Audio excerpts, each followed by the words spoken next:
answer session with Danny Underwood. Today we're going to go over how to wire a new house. Danny, what is your position here again? I'm the senior supervisor. So what is the very first thing you do when we start talking about wiring a new house? The first thing we would probably do is start talking about the permitting and planning process. Okay. So I imagine you plan for utilities first, right? How do you plan for utility? Well, you'd sit down and draw up a plan on, switch locations and outlets and number of devices that you want throughout the house, general lighting plan. So you literally just draw like an outline of the house and start putting where you're going to drop lines? You would probably sit down with an engineer that would help you through the process. Okay. That's kind of exciting, right? It should be.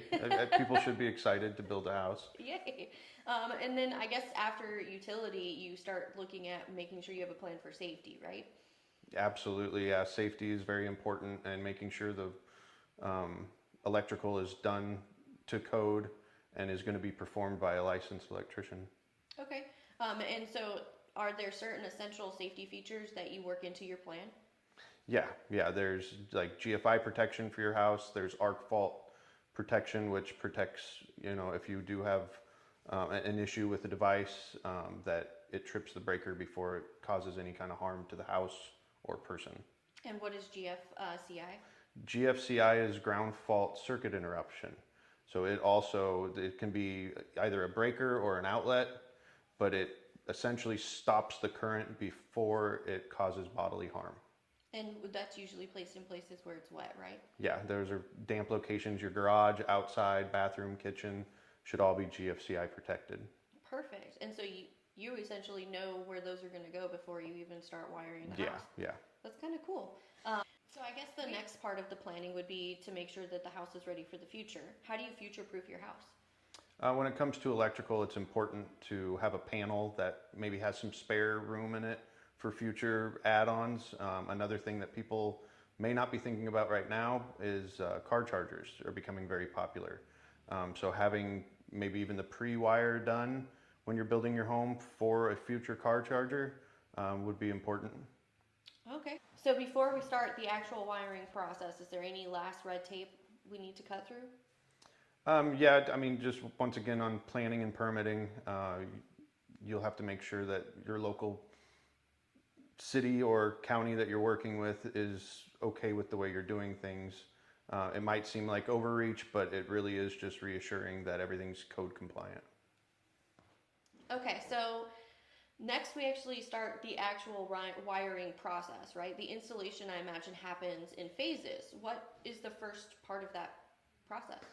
The first part we'd call the rough-in phase, where we would actually install the electrical panel wherever it might be, typically in the garage. And then from there we run branch circuit wires throughout the framing and install all the back boxes where the devices are going to be held. And this all happens before drywall. So you've wired and now we've got drywall. What happens after drywall?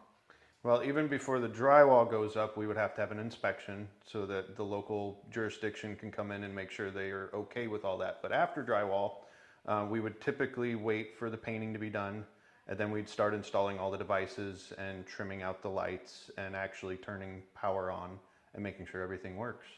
Okay. And then is it just over, or do you run some kind of test? No, we run tests on all the devices. We make sure everything's wired right. We make sure all the GFCIs are functioning properly to reassure just life safety. When you're running the wire through the house, is there any kind of planning you do? Typically, yeah, we would coordinate with other trades like the plumbers and the HVAC technicians to make sure we're not going to get in each other's way or potentially crowd one area so much that there could be a problem in the future. So in the end, when wiring a new house, could anybody just do it? I have seen people take it on and they typically get in over their heads. It is pretty complicated. I would say most people could do it if they really had all the time in the world to figure it out, but for the most part, I would say it's best to be performed by a licensed electrician. Perfect. Well, thank you very much, Danny. I hope you have a great day. You too.